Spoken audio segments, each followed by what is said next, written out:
Okay guys, so the next part of these basic tools is when we get into the weathering side of stuff. Now, the reason I didn't put this into the first video is because this is really a whole separate area on its own when you start weathering your models up.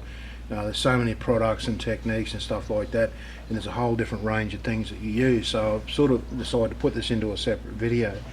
Now, I'm going to start off with the basic stuff that I started with. Just please forgive the noise in the background. My neighbour's mowing at the moment, so you may hear a bit of a noise in the background there. The first things I started with was just some oil paints. I went and bought these. Now, these tubes I've had for years and years, and they will last you forever in this hobby because you only use a little bit of these oil paints. Now, these are used for making up panel line washes, your filter washes, things like that. They can also use them for making wood grain effects on World War II aircraft and stuff like that. There's different techniques to use these for those. So they have a lot of different uses, but you only use a little bit, so they will last you forever and a day. So very, very handy to have. And I bought the brown and the black in the Winsor Newton, the bigger tubes, because they're the ones I'm going to use a lot of. And I've also bought the oil packs, like with all the different colours you can see in there. Now that's handy for mixing up different colours, and you can get just about any colour you want with just those basic colours that come in those packs. And I do use those quite a bit. The other thing I use those for is what we call like fading effects on armour and stuff, and even out in aircraft. You want to fade panels down, or make it look so not uniform. You can put different colours on. Now those techniques are explained in some of my videos, and a lot of guys on YouTube here got some great videos on using oils to do fading and things like that. But yeah, these get used mainly for that, so very, very handy to have those. And they're not dear to buy, just these little cheap packs, and they do just as good as the more expensive ones. The Winsor Newton ones, the bigger tubes, like I say, they're the main colours I use, so I bought the bigger tubes. The other thing I bought pretty much straight up with was packs of these pastels, like chalk pastels. Okay, now they're all lined in the bottom here. There's all different colours, browns, blacks, reds, even whites. Now you can use that, you can see it's coming off of my fingers there already. That's great for making weathering powders. And the way to do that is you just use, grab your stick like that, use the edge of a knife to file down and dust some off. Or you can use like a really big grit sandpaper and sand over it and get yourself a bit of dust like that. Okay, so like I was saying before the jumbo took off next door, was using these guys for getting your weather powder. Now you can use this for so many things. You can use it like instead of weathering powders, but you can make rust out of this as well. You can make dust, you can make mud, you can make all sorts of things just with these. There's a lot of products on the market now to replace having to do this all by yourself, but honestly this is the cheapest way to do it. Buy a pack of these, they'll last you forever and a day, and it's a cheap way to do it. Now failing that, if you want to go the more expensive route, now this one here is just a panel line wash from Tamiya. It comes with a little brush like that, so you can use it in your panel lines. That saves you mixing your own up out of your oil paints. Really good product. Just be aware that it's an enamel based product, so you'll need, like say, shellite or something like that to clean it off with. You can get your powders like this, your weathering powders, and little things like that. Now I've got whole packs full of these things in different colours. Any colour you want these days you can pretty much get it. Meg, Ammo, there's all different ones that do this now, and AK Interactive and all that sort of thing. I think Revel's even got some, but yeah, fantastic. I use these quite a bit. They are expensive to buy, and depending on how much weathering you do, you can use quite a bit. If you're going to make mud mixes up and stuff like that out of this stuff, you will use quite a bit of it to do that. But yeah, they are great products, and they're made specifically for that job. The other powders you can get is things like this. Now this is like a metallizer powder. I use this sometimes instead of like a lead pencil.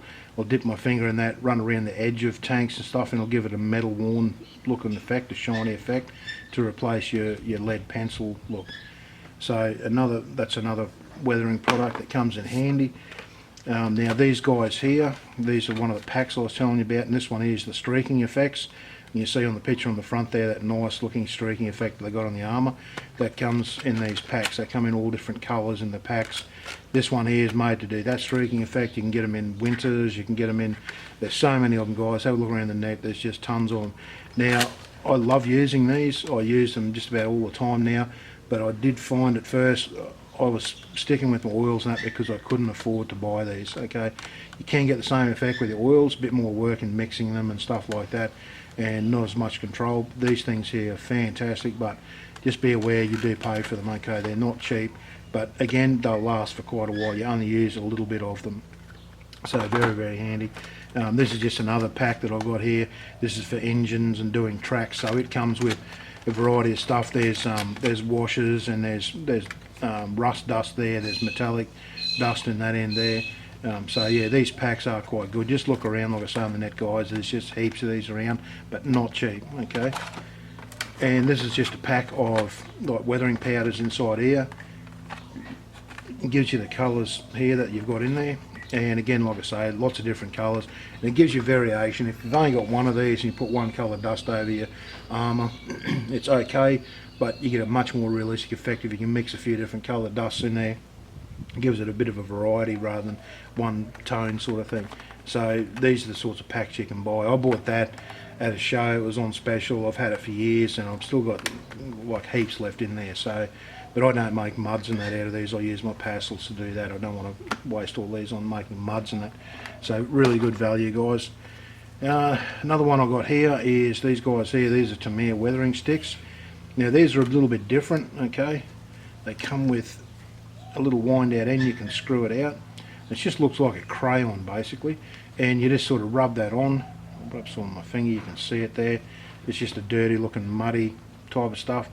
When it dries flat and dusty and dirty sort of thing. It doesn't stay glossy like that, but that's good for putting in road wheels and places where mud is clogged up in the vehicle and stuff like that. So they have got their uses. I don't use them a lot. I tend to mix pastels up and things and make my own, but these come in a variety of different colours and things as well. But they do come in handy, guys, and they have got their uses. So that's something else you can keep in mind. Now this is the next part is when you want to start using weathering, you want to protect the paint underneath. So the thing I use the most of is this guy here, Long Life.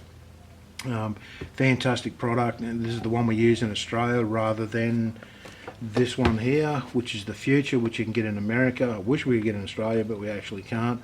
I got this off a friend who'd been into America and bought a carton of stuff back. I've had this for years. You can still see there's still some left in the bottom there, starting to actually yellow a little bit now. But there's not a great deal of difference between the two. This one here is actually a sort of cloudy, milky looking solution, but it does dry beautiful and clear. You can use this for dipping canopies in and all that sort of thing, protecting clear parts, but I mainly use it for protecting my paintwork. When I go to the weathering stage, I put this stuff on, and then I use oils on the outside. Because this is water based, I use oils over this. Then I can wipe it off with like a shellite, thinner on a tissue or something like that. So these are different when you start getting to weathering. You're going to want to protect your paintwork underneath. These are just some other products that I use quite a bit of to do my chipping effects. If you look in other videos, you'll see my chipping effects and different things. So hairspray is one of the ones I use, and these worn effect ones here from AK. Now these ones here, like you'll see in my videos if you watch, you use to put these over the paint, then you put another colour over the top, and you get a wet brush and start chipping away at the paint. The one that you put on as the top coat, you'll actually start chipping that off and leaving the paint on the bottom. This acts like a sort of barrier between the two, and it melts the paint on top. So they come in handy for weathering as well. Weathering also, you're going to want brushes. Now your brushes are going to be old worn out ones. Don't use good brushes for doing your weathering because you will destroy them really quickly.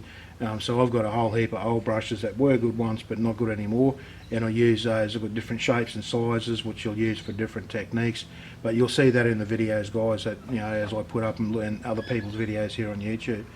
So hopefully that's helped you a little bit with the weathering that we do. Obviously there are other products that I haven't got here or haven't shown you. Actually, I'll just quickly show you this one here.